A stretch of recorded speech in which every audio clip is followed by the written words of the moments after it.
Today we have three photos on which we are going to work in the interview. The first photo, BJ Day in Times Square. The photo marks the end of the Second World War, and it captures a bit of the joy and hope of the crowd that was in Times Square. I think it is an iconic photo. What is the BJ Day photo in Times Square so icon? Well, it's a photograph taken about Navy sailor who's kissing a nurse on victory over Japan Day in New York Times Square, and it has remained one of the most iconic and famous images of the 20th century, forming the basis of our collective memory of that cathartic moment in world history. Are the protagonists of the photo known? Yes, the protagonists are George Mendoza and Greta Zimmer Friedman. Um, since the photograph was published, numerous people have come forward claiming to be its subjects. In 2012, it published a book, The Kissing Sailor, exploring the identity of the man and woman kissing through interviews with the plaintiffs, through interviews, analysis of expert photographs, identification of people in the background, and consultation with forensic anthropologists, and facial recognition specialists.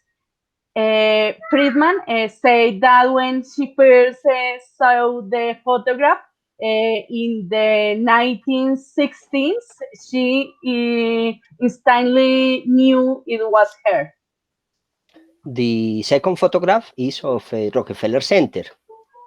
This photograph evokes an icon of New York because it documents the construction of an important business and commercial center, very tourist, begun in 1920 by the oil magnate John D. Rockefeller.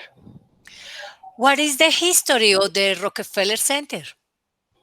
Rockefeller decided to invest a part of his fortune in real estate projects, as he has already done in financing the construction of the Riverside Church in Morningside Heights. Then he begins the construction of a complex of buildings in Midtown Manhattan, his neighborhood. At the time, he lived of 55th Street and wanted to boost the district through the development of new economics activities. What can you tell us about the design of the Rockefeller Center? The original complex was designed as a city within a city. For the first time in Manhattan history, a large group of buildings were brought together, centers, brought together combined office with shopping and entertainment centers. The general plan had to be systematic in according with the city beautiful style and under the influence of the fine art style. The architecture and decoration of the facade, however, echoed the Art Deco style, very famous in 1930. A system of wallways will connect the roof of the buildings, taking as a reference the hanging gardens of Babylons. The last photograph is Landmark Imagine. This photographer caught my attention because it reminds me of the role that fashion has played and continues to play in world economies. The large sums of money earned by fashion designs, manufacturing companies, and everyone in the world of fashion.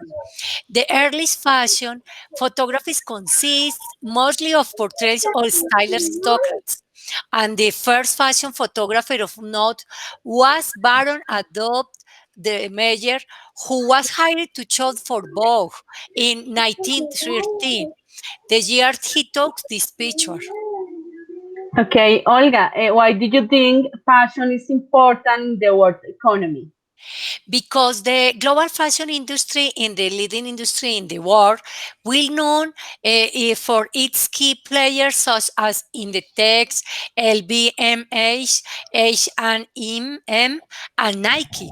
The international apparel market is currently valued at $3 billion, which is why it is no surprise that only Inditex and Nike are each valued at $100 billion. Olga, what's your opinion of the effect of the fashion industry on the environment? The effect of the fashion industry on the environment is perverse because if you analyze the figures from the United Nations for the environment, it tells us of the required 7 mil 500 liters of water, which would quench a person's thirst for 7 years. In addition, 33.4 kilograms of carbon equivalent are emitted through the process. That is the last picture. Thank you.